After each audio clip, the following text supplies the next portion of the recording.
Assalamualaikum warahmatullahi wabarakatuh. Selamat sore Sobat Evermos semua. Selamat datang di live Instagram Evermos hari ini. Dan pada kesempatan kali ini kita akan membahas tentang tips bagaimana cara berjualan di marketplace bersama saya Diaka Aki. Dan sebelum kita masuk ke tips yang pertama, kita harus tahu dulu nih, kenapa sih kita harus berjualan di marketplace? Kenapa Bapak Ibu semua harus menaruh barang jualannya ke marketplace? Alasan yang pertama, karena marketplace merupakan salah satu channel yang paling besar di Indonesia dibanding dengan sosial media kayak misalnya Facebook, Instagram, atau WA, atau dibanding cara konvensional lainnya. Marketplace terbukti menghasilkan wadah dan pembeli yang lebih banyak. Lalu alasan yang kedua adalah karena marketplace itu simple. Jadi Bapak Ibu semua nggak perlu repot-repot bikin website. Bapak Ibu tinggal naruh konten produk yang Bapak Ibu mau jual, lalu nanti semua sudah tersistem rapih di marketplace dan pembeli akan tinggal membelinya. Alasan yang ketiga adalah karena traffic yang cukup besar. Nah, berkaitan dengan alasan yang pertama, yaitu banyaknya konsumen yang tersedia, jadi perputaran uangnya semakin cepat. Jadi banyak pembeli dan banyak konsumennya. Kalau bisa diibaratkan, ibarat sebuah kolam yang penuh ikan, Bapak Ibu tinggal memasukkan umpannya saja ke marketplace. Dan yang keempat, dan yang paling penting nih, tim Evermos sudah mensupport dengan resi otomatis dan free ongkir. Jadi, Bapak Ibu yang ingin berjualan di marketplace sudah nggak perlu lagi menulis resi secara manual dan akan mendapatkan free ongkir dengan memakai kurir tertentu. Oke, kita langsung masuk aja ke tips yang pertama. Adalah pilih nama toko yang mudah diingat dan relevan dengan barang produk Bapak Ibu semua. Jadi, fungsinya apa sih? Fungsinya adalah ketika para konsumen itu ingin mencari toko Bapak Ibu untuk pembelian kedua dan berikutnya, ia mudah untuk mengingatnya. Serta dengan mudah juga mencari di keyword nama toko atau nama produk yang Bapak Ibu semua jual. Contohnya nih, misalnya toko jilbab putri. Jadi toko jilbab pasmina putri. Nah, pasmina di sini kan merupakan salah satu jenis jilbab yang lagi tren di kalangan anak muda yang tentunya sangat familiar. Dan hijab di sini untuk memperkuat sebenarnya toko ini tuh jualan apa sih? Nah, dengan adanya kata hijab sudah jelas toko ini menjual produk hijab dan lain barang-barang yang berhubungan dengan hijab. Dan jangan lupa tambahkan informasi penting yang perlu diketahui oleh para konsumen. Misalnya, toko ini dibuka dari jam 7 pagi sampai jam 7 malam. Lalu juga toko ini melakukan pengiriman dari jam 1 siang sampai jam 3 siang. Dan informasi lain yang mungkin berguna bagi para konsumen. Lalu tips berikutnya adalah logo dan desain branding yang unik dan profesional. Jadi fungsinya adalah saat ini tuh konsumen sudah sangat pintar Bapak Ibu semua. Jadi sangat mudah untuk mengetahui mana toko-toko yang benar-benar serius untuk berjualan dan mana toko yang hanya berjualan untuk sebagai hobi saja. Jadi semakin besar effort yang Bapak Ibu berikan dalam mendesain logo, semakin besar juga ketertarikan para customer untuk membeli yang akhirnya nanti angka peningkatan penjualan Bapak Ibu akan meningkat.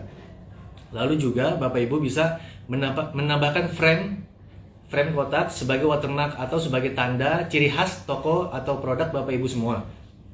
Lalu bisa juga dengan menambah badge atau logo-logo di setiap produk yang Bapak Ibu jual. Misalnya tambahkan logo free ongkir atau tambahkan logo kurir-kurir yang tersedia atau tambahkan juga logo-logo promo yang sedang ada di toko Bapak Ibu semua. Lalu juga, nah ini tips berikutnya adalah perbaiki atau buatlah rating toko atau rating produk. Rating toko atau rating produk di marketplace merupakan hal yang sangat penting. Kenapa? Karena sebuah nilai toko atau nilai produk itu bisa dilihat berdasarkan ratingnya. Jadi rating itu bergaris lurus dengan angka penjualan Bapak Ibu semua. Misalnya rating Bapak Ibu baik, otomatis akan membawa pelanggan-pelanggan yang baik. Contoh misalnya saya ingin membeli sepatu. Ada dua toko yang menjual sepatu, toko A dan toko B, dengan harga yang tidak jauh beda. Namun di toko A mempunyai rating yang sangat bagus nih, sedangkan toko B belum punya rating. Saya dan mungkin sebagian besar konsumen lainnya tentu akan memilih toko A. Kenapa?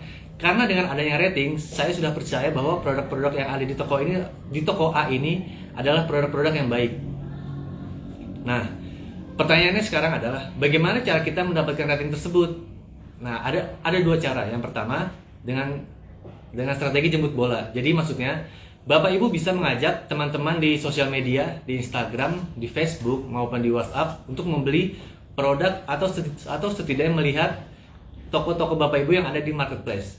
Nah, ajaklah mereka membeli dengan Bapak Ibu langsung kirimkan saja link marketplace barang produk yang ingin mereka beli atau link toko Bapak Ibu semua. Setelah mereka membeli, mintalah rating yang baik. Dan kalau di strategi jemput bola ini, kalau bisa Bapak Ibu ditargetkan ya. Misalnya satu hari Bapak Ibu menargetkan satu rating. Nah, dengan kemungkinan 20%, Bapak Ibu bisa menaruhkan satu hari ke 5 calon konsumen. Kalau satu hari bisa mendapatkan satu rating, otomatis dalam sebulan Bapak Ibu kurang lebih mendapatkan 30 rating yang baik.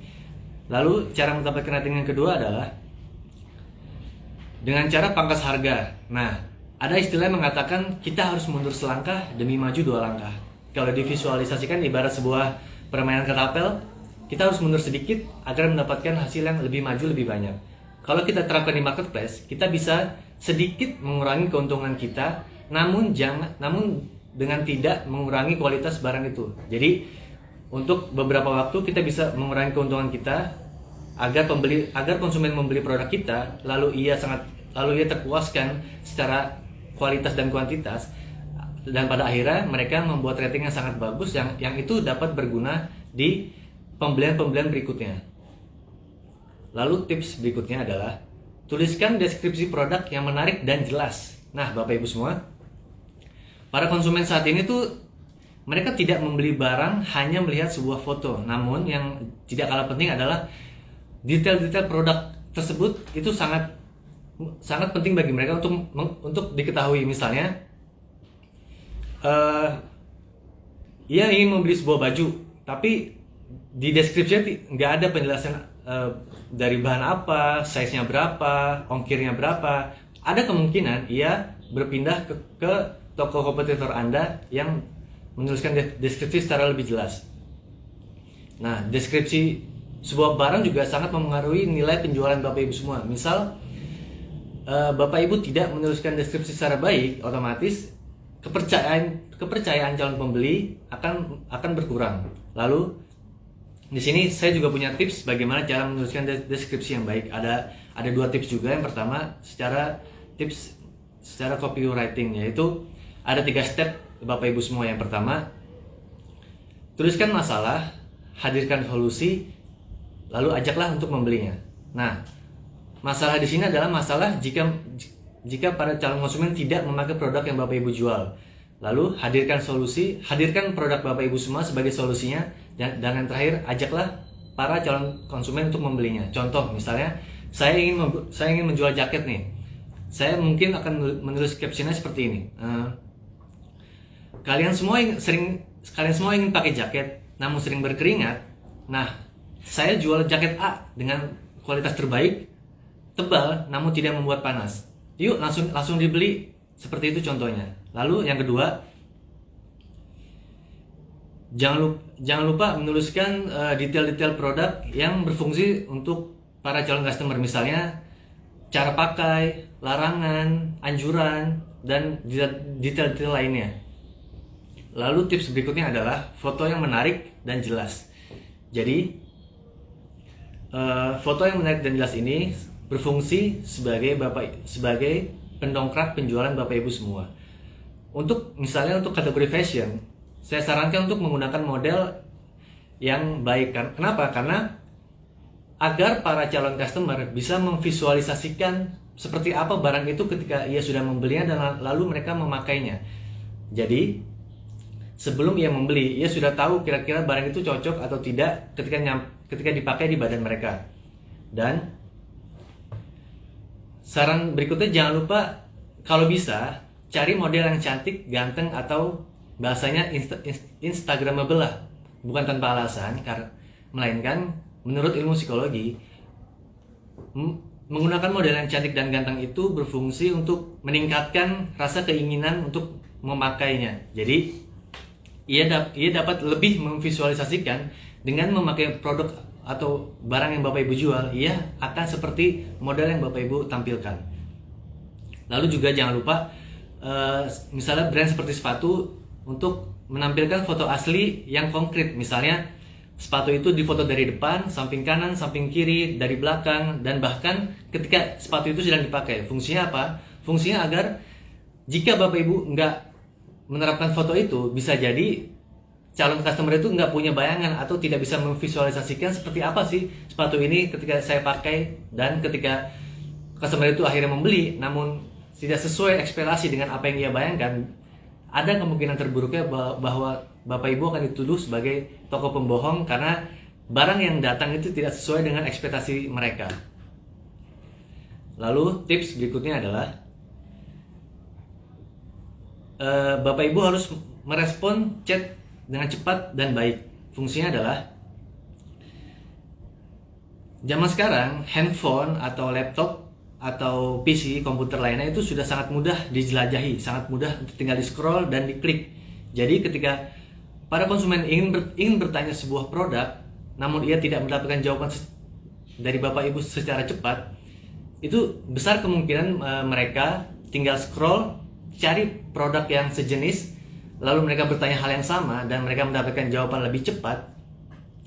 Itu bisa jadi kerugian buat Bapak Ibu semua, karena banyak saat ini konsumen yang sudah siap ingin membeli dan siap untuk membayar langsung dengan m-banking atau internet banking atau lainnya. Jadi ketika ia ingin membayar namun ia tidak atau belum puas dengan informasi yang Bapak Ibu berikan, akhirnya mereka chat atau bertanya, dan ia tidak mendapatkan jawaban secepat mungkin. Sangat besar kemungkinan ia pindah ke toko kompetitor Bapak Ibu semua.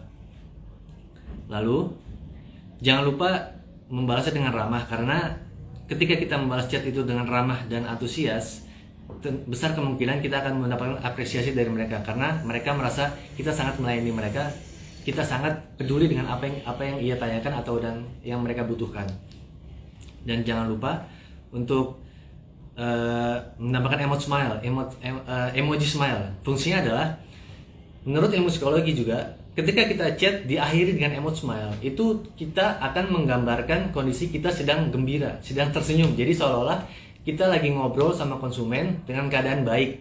Bukan sebaliknya, kalau kita datar-datar saja, kan kita tidak bertemu langsung nih sama konsumen. Ada kemungkinan konsumen itu memvisualisasikan kita sedang malas atau nggak mau balas chat satu-satu. Dan jangan lupa juga, jangan jawab chat secara singkat, karena itu juga bisa jadi para konsumen ini mengira kita sedang jutek atau sedang malas untuk melayani chat dari mereka. Jadi itu ada 6 tips dari saya. Yang pertama, pilihlah toko yang mudah diingat dan relevan. Lalu juga kita harus membuat logo dan desain branding yang unik dan profesional serta mudah diingat.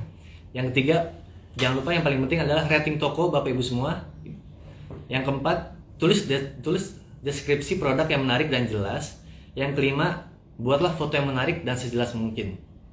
Dan yang terakhir, membalas respon chat yang baik dan cepat. Nah, Bapak Ibu semua, kalau misalnya ada dari Bapak Ibu semua yang belum tahu nih gimana sih cara step berjualan di marketplace, gimana Kak, saya mau memulai tapi saya nggak tahu. Nah, tenang, saya dan tim training sedang menyusun sebuah materi bagi Bapak Ibu semua, yaitu step-step awal berjualan di marketplace, mulai dari pembuatan alamat, menuliskan barang-barangnya, itu semua nanti lengkap. Kira-kira di pertengahan minggu depan bahan materi sudah siap dijalankan. Oke, cukup sekian dari saya, kurang lebihnya mohon maaf. Wassalamualaikum warahmatullahi wabarakatuh.